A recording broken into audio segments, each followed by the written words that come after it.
बदलते भारत की शान।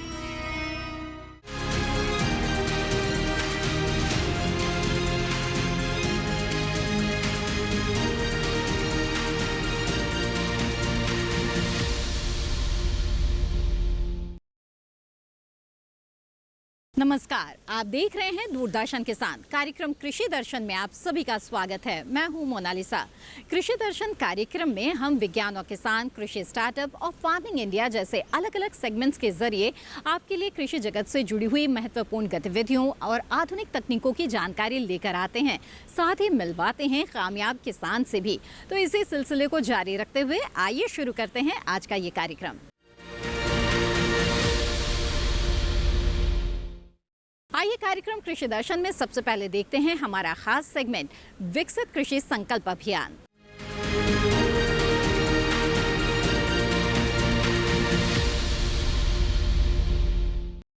12 जून तक देश के अलग अलग कोनों में विकसित कृषि संकल्प अभियान का आयोजन किया जा रहा है और इसी के तहत 9 जून को हैदराबाद में भी कई कार्यक्रमों का आयोजन किया गया, जिसमें खुद केंद्रीय कृषि एवं किसान कल्याण मंत्री श्री शिवराज सिंह चौहान ने भी शिरकत की और किसानों के साथ सीधा संवाद स्थापित किया। आइए देखते हैं इन कार्यक्रमों की एक झलक।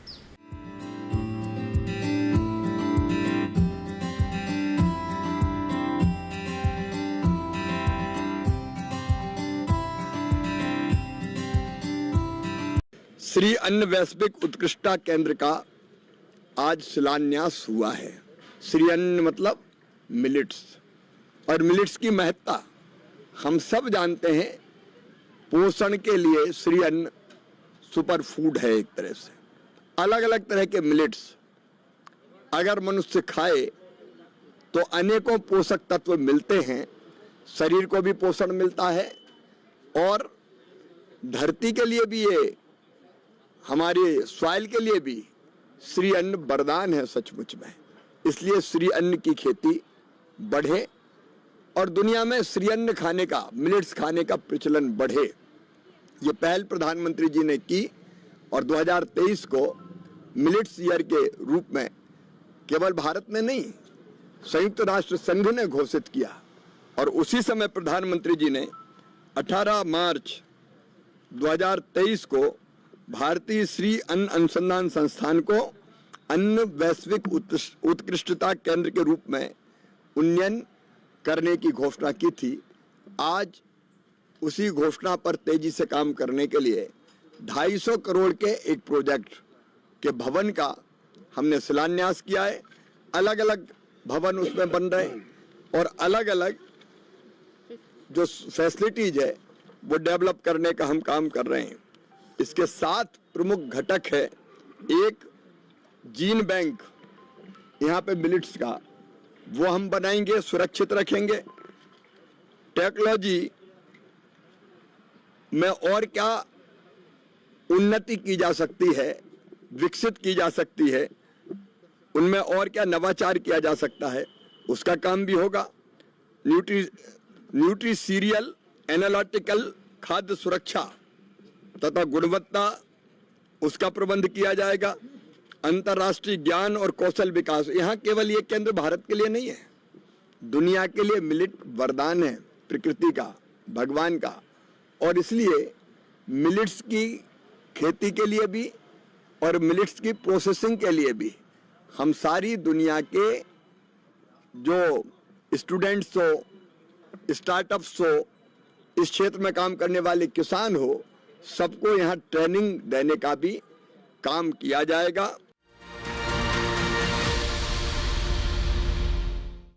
आइए कार्यक्रम कृषि दर्शन में आगे बढ़ते हैं और देखते हैं हमारा अगला सेगमेंट विज्ञान और किसान।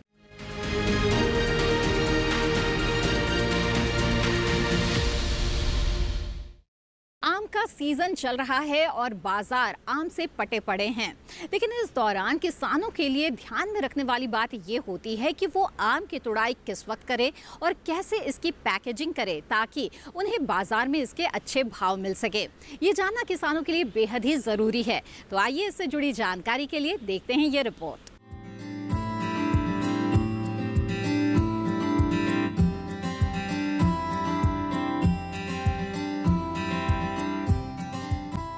आम की तुड़ाई मई के आखिरी हफ्ते से लेकर अगस्त तक होती है। तुड़ाई के समय बढ़ती हुई सावधानी न सिर्फ फलों को क्षतिग्रस्त होने से बचाती है, बल्कि बाजार में बेहतर भाव दिलाने में भी मदद करती है। इसलिए विशेषज्ञ तुड़ाई के समय बरती जाने वाली सावधानियों पर काफी ध्यान केंद्रित करते हैं, जिनमें से कुछ इस तरह से हैं। आम को हमेशा डंठल समेत तोड़ना चाहिए और डंठल की लंबाई 8 से 10 सेंटीमीटर के बीच हो। ऐसा करने से पकने के बाद भी फलों में ताजगी बनी रहेगी। तुड़ाई का काम सुबह या शाम के समय करें। फलों को हाथ से या तोड़क यंत्र की मदद से ही तोड़ना चाहिए। आजकल बाजार में कम कीमत वाले पोर्टेबल हार्वेस्टर भी मिल जाते हैं। एक हार्वेस्टर 1 घंटे में 600 फल आसानी से तोड़ सकता है। तुड़ाई के बाद फलों को सीधे धूप में नहीं रखना चाहिए, बल्कि उन्हें छायादार जगह पर नायलॉन की चटाई, कपड़े की चादर, साफ अखबार या प्लास्टिक की क्रेट में रखें, यानी फलों को मिट्टी के संपर्क में न आने दें। तुड़ाई ऐसे करें कि फलों पर चैंप न लगने पाए। तुड़ाई के बाद फलों को उनके आकार और गुणवत्ता के हिसाब से छांटकर अलग कर लें। क्षतिग्रस्त, टेढ़े मेढ़े, अपरिपक्व और बीमारी लगे आमों को अलग कर लें। ऐसा करना इसलिए जरूरी है कि समान आकार और अच्छी गुणवत्ता वाले फलों का बाजार में अच्छा भाव मिलता है। फलों की पैकिंग टोकरियों, कार्डबोर्ड से बक्सों में करें। आम पैक करने से पहले तली में पत्ते, धान की पुआल या कागज की कतरन बिछा दें और हर आम को अलग अलग कागज में लपेट कर रखें। यहाँ ये याद रखना भी बहुत जरूरी है कि पके आम को कमरे के सामान्य तापमान में करीब 4 से 8 दिन तक भंडारित किया जा सकता है। कार्यक्रम कृषि दर्शन में वक्त हो चला है एक छोटे से ब्रेक का। जल्द हाजिर होंगे और मिलवाएंगे आपको एक सफल किसान से अगले सेगमेंट कृषि स्टार्टअप में। आप बने रहें दूरदर्शन किसान पर।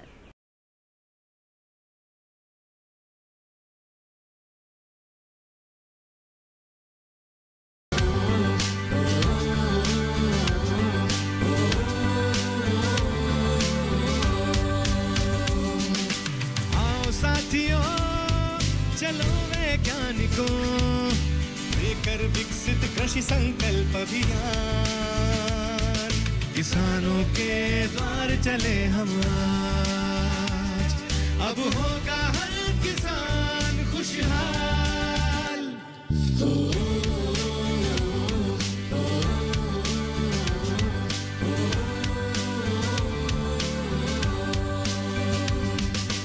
नई तकनीकें,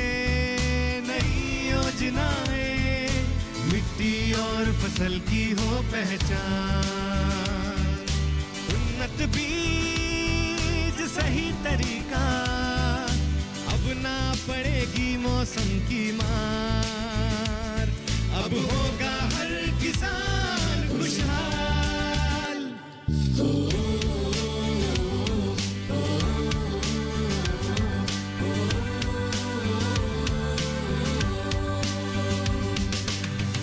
साथियों, चलो किसानों, वैज्ञानिक आए आपके द्वार।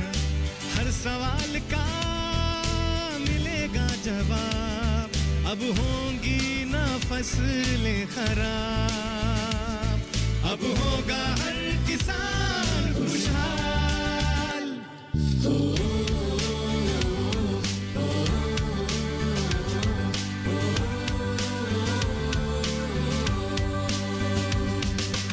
ICAR के विखे और कृषि विभाग लाए हैं विकसित कृषि संकल्प अभियान। विकसित कृषि संकल्प अभियान, खेती को दे नई उड़ान। अब होगा हर किसान खुशहाल। अब होगा हर किसान खुशहाल।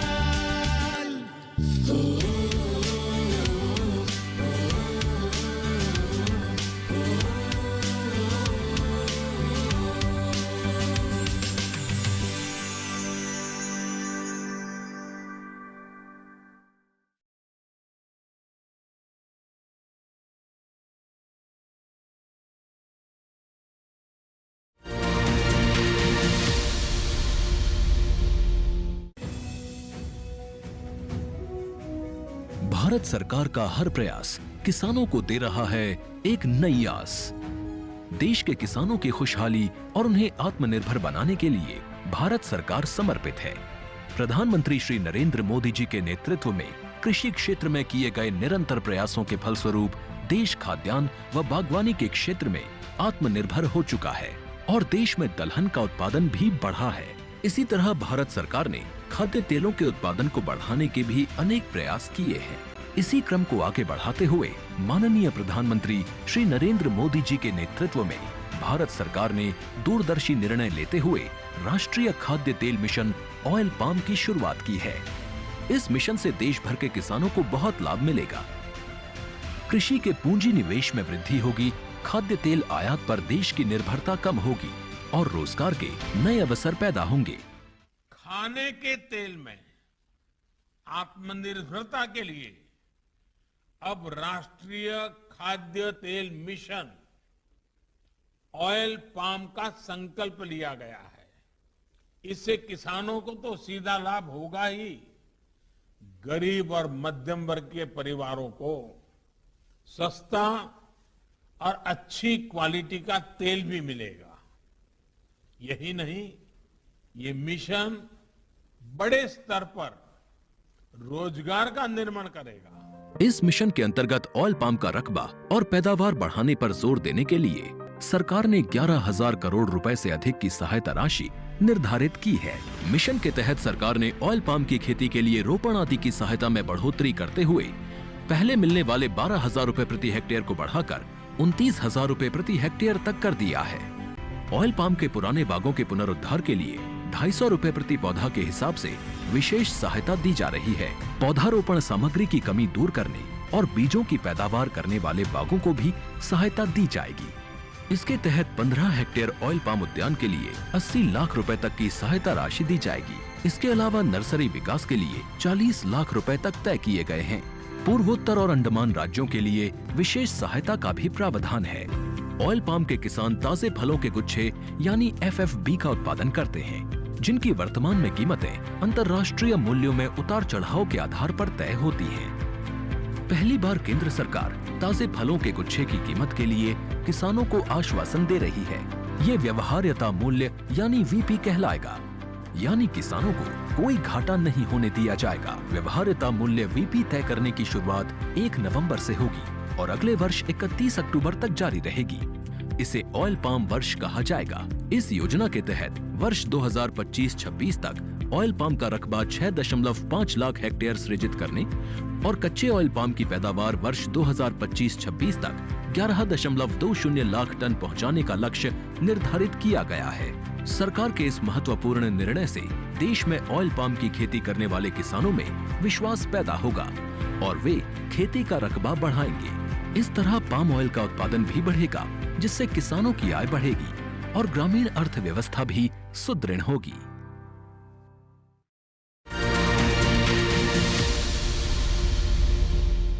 नमस्कार किसान भाइयों और बहनों, मैं हूं आपका AI एंकर कृष। आज हम बात कर रहे हैं धान की खेती के बारे में। धान की खेती में अब एक नया युग शुरू हो गया है, जहां बिहार के रोहतास जिले के किसान लाल बाबू सिंह ने विदेशी धान ट्रांसप्लांटर मशीन की मदद से सिर्फ 100 रुपए में 1 बीघा खेत में धान की रोपाई कर दिखाई है।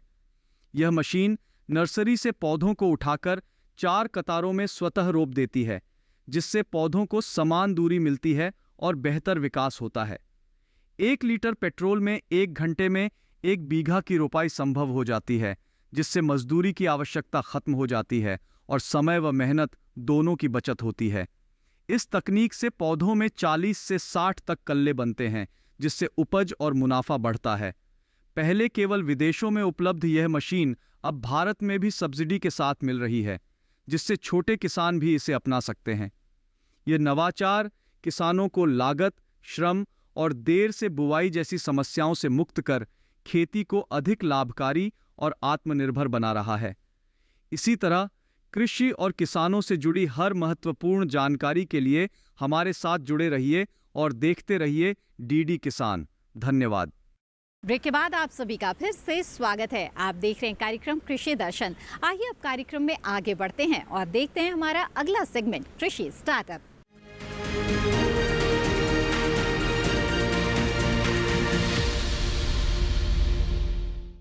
हमारे देश में बहुत से ऐसे किसान हैं जो कृषि क्षेत्र में अब अपना अहम मुकाम हासिल कर रहे हैं, जिससे कि दूसरे किसानों को भी प्रेरणा मिल रही है। इसके पीछे कड़ी मेहनत और लगन तो होती ही है, लेकिन इसके साथ ही आधुनिक तकनीकों का भी साथ होता है और कई बार जो एक्सपर्ट्स होते हैं, कृषि वैज्ञानिक होते हैं, उनका मार्गदर्शन भी होता है। ऐसे ही है हमारे आज के सफल किसान, तो आइए मिलते हैं इनसे।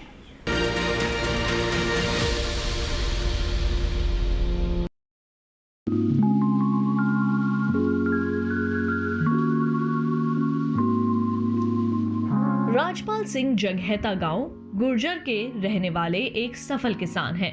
इनका जन्म बड़े ही साधारण से परिवार में हुआ था। बड़े होने के साथ साथ इन्होंने अपने परिवार से खेती बाड़ी करनी सीखी। शुरुआत में इनके खेत छोटे छोटे टुकड़ों में बिखरे हुए थे और ऊबड़ खाबड़ थे। ना तो खेत में सिंचाई की व्यवस्था थी और ना ही कोई अन्य सुविधाएं। ऐसे हालात में खेती कर उपज हासिल कर पाना बहुत ही मुश्किल था। बचपन में पढ़ाई के साथ साथ खेतों के कामों में परिवार का हाथ भी बटाते थे। पढ़ाई के साथ साथ पिता के गुजर जाने के बाद इन्होंने खेती के सारे काम को अपने जिम्मे ले लिया और खेती को ही अपनी आजीविका का साधन बनाया। शुरुआत में खेती करते हुए इन्हें कई दिक्कतों का सामना करना पड़ा, लेकिन इन्होंने हार न मानी। बाद में कृषि विज्ञान केंद्र सहारनपुर उत्तर प्रदेश से जुड़कर और यहाँ के वैज्ञानिकों के संपर्क में आकर राजपाल सिंह को खेती की नई दिशा मिली। इन्होंने अपने हाथ से एक छोटा कल्टीवेटर बनाया, जिसका उपयोग कर खेतों में वे अपना काम बड़े ही कम समय में करने लगे। इस सफलता से प्रेरित होकर राजपाल सिंह ने कल्टीवेटर के अलावे कई अन्य आविष्कार भी किए। ये ऐसे आविष्कार थे जिसके बदौलत राजपाल सिंह के साथ साथ अन्य किसानों की जिंदगी को बेहतर बनाना शुरू कर दिया। इन्होंने अपनी कामयाबी का श्रेय कृषि विज्ञान केंद्र, भारतीय कृषि अनुसंधान परिषद को दिया। इन संस्थानों से मिली तकनीकी जानकारियों के माध्यम से इन्होंने अपनी खेती को नई राह दी। यहाँ से मिली तकनीकी जानकारियों को वे अन्य किसानों को भी साझा करते हैं। राजपाल सिंह के भीतर कुछ नया करने की जिद थी। वे जानते थे कि परंपरागत ढंग से खेती करते हुए आगे नहीं बढ़ा जा सकता। यही कारण था कि उनके खोजी मन ने इसी का एक रास्ता निकाला और मधुमक्खी के छत्ते से शहद निकालने की एक मशीन तैयार कर डाली। ये मशीन बेहद कामयाब रही। इसके साथ साथ अधिक आय प्राप्त करने के उद्देश्य से इन्होंने आम और लीची के बगीचे भी लगाए, साथ ही सब्जियों की खेती भी करने लगे।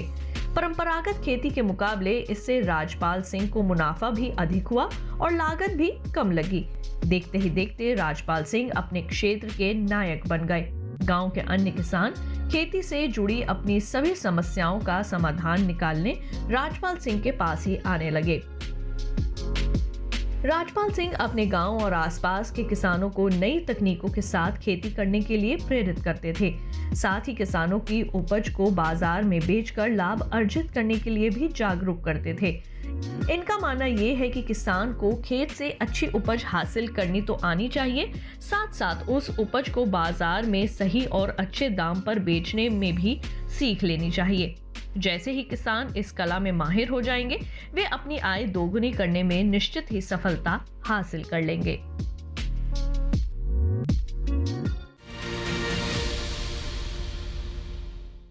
कार्यक्रम कृषि दर्शन में वक्त तो चला है एक और छोटे से ब्रेक का। जल्द हाजिर होंगे लेकर अगला सेगमेंट फार्मिंग इंडिया। आप बने रहें दूरदर्शन किसान पर।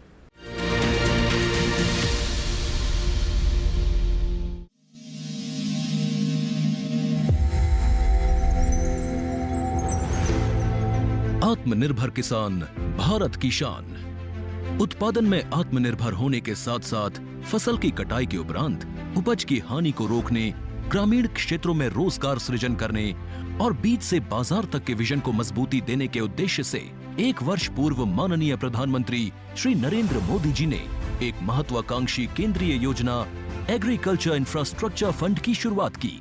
इस आधुनिक इंफ्रास्ट्रक्चर से कृषि आधारित उद्योग लगाने में एक बहुत बड़ा बदलाव आएगा और बहुत बड़ी गति आएगी। साथियों, अब हम उस स्थिति की तरफ बढ़ रहे हैं जहां गांव के कृषि उद्योगों से फूड आधारित उत्पाद शहर जाएंगे और यही तो आत्मनिर्भर भारत अभियान का संकल्प है।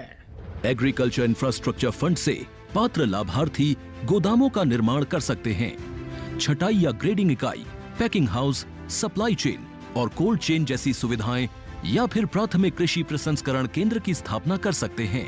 इस योजना के तहत पात्र लाभार्थियों को 2 करोड़ रुपए तक के ऋण पर अधिकतम 7 वर्ष के लिए ब्याज में 3% तक की छूट दी जा रही है। ऋण पुनर्भुगतान के लिए 6 महीने से 2 वर्ष तक मोरेटोरियम की सुविधा भी उपलब्ध है। इस योजना ने अब तक सफलता की कई मिसालें कायम की हैं, जैसे कि मध्य प्रदेश के लाभार्थी श्री विपिन त्रिपाठी ने एग्रीकल्चर वेस्ट से बायोफ्यूल बनाने का इनोवेटिव प्राइमरी प्रोसेसिंग सेंटर लगाया है। लोन मिलने की वजह से हम समय पर सारी मशीनों का प्रोक्योरमेंट और सारा सिविल वर्क टाइम पे करवा पाए, जिससे ये प्रोजेक्ट को लगाना संभव हो पाया।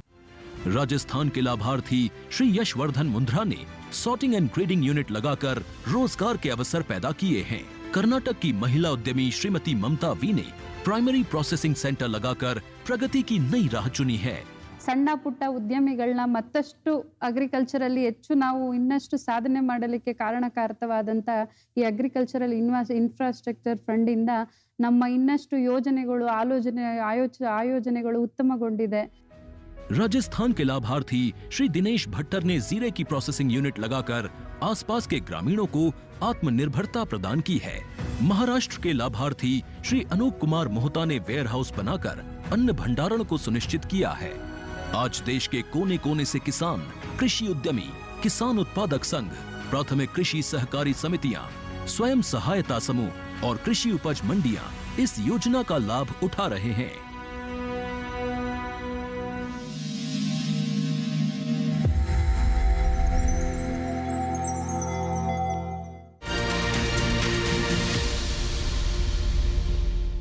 नमस्कार किसान भाइयों और बहनों, मैं हूं आपका एआई एंकर कृष। उत्तर प्रदेश में योगी सरकार की नीतियां किसानों के जीवन में बड़ा बदलाव ला रही हैं। पिछले 4 वर्षों में 50,000 से ज्यादा लघु और सीमांत किसानों को 1,000 करोड़ रुपए से अधिक का ऋण दिया गया है, जिससे वे साहूकारों से मुक्त होकर आत्मनिर्भर बन रहे हैं। डेयरी, पशुपालन और बागवानी में युवाओं की रुचि बढ़ी है और ग्रामीण अर्थव्यवस्था को नई रफ्तार मिल रही है। हर खेत को पानी लक्ष्य के तहत 43 लाख किसानों को लाभ हुआ है और 19 लाख हेक्टेयर भूमि की सिंचाई क्षमता बढ़ाई गई है। इसके अलावा प्रधानमंत्री किसान सम्मान निधि, कृषि बीमा योजना और अन्य योजनाओं के तहत 2.86 करोड़ किसानों को 85,000 करोड़ रुपए की सीधी सहायता दी गई है। अब हमारे किसान सिर्फ अन्नदाता नहीं बल्कि आत्मनिर्भर भारत की नींव बन रहे हैं। इसी तरह की और जानकारी के लिए जुड़े रहिए डीडी किसान के साथ। धन्यवाद।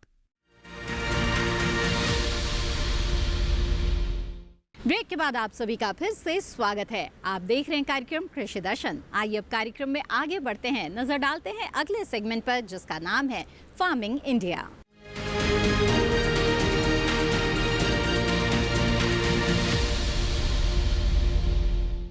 हमारे किसान खेतों में कड़ी मेहनत करते हैं, लेकिन प्राकृतिक आपदा के कारण कई बार इस मेहनत पर पानी फिर जाता है। ऐसे मुश्किल घड़ी में किसानों के लिए प्रधानमंत्री फसल बीमा योजना मुस्कान लेकर आती है, क्योंकि जो खराब फसल है उसकी भरपाई मुआवजे के तौर पर इस योजना के तहत की जाती है। किसान इस योजना का लाभ किस तरह से ले सकते हैं, आइए विस्तार से जानते हैं।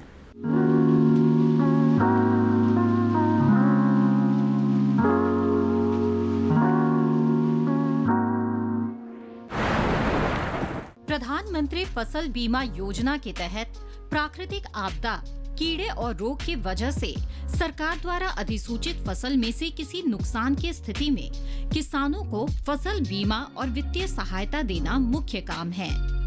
इसके अलावा किसानों की खेती में रुचि बनाए रखने के प्रयास एवं उन्हें स्थायी आमदनी उपलब्ध कराना भी इस योजना का उद्देश्य है।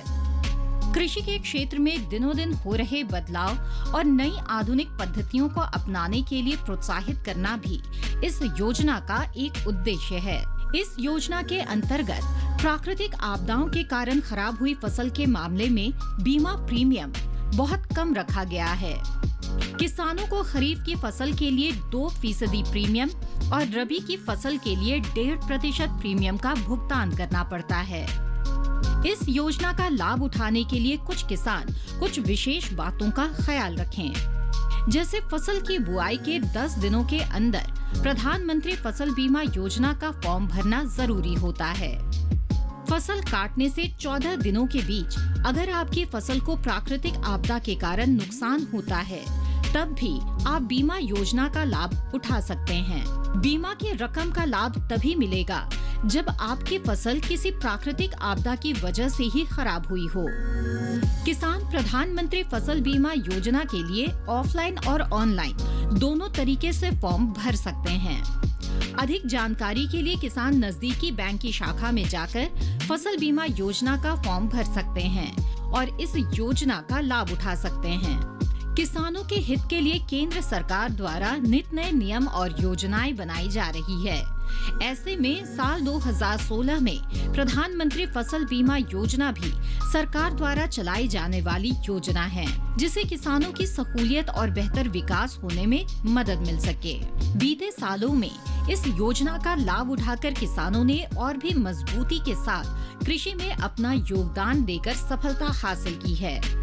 इस योजना का उपयोग कर भारत के लगभग हर प्रदेश के किसान काफी हद तक लाभान्वित हुए हैं। साथ ही साथ अपनी आय दुगनी करने में भी इन्हें इस योजना के जरिए मदद मिली है।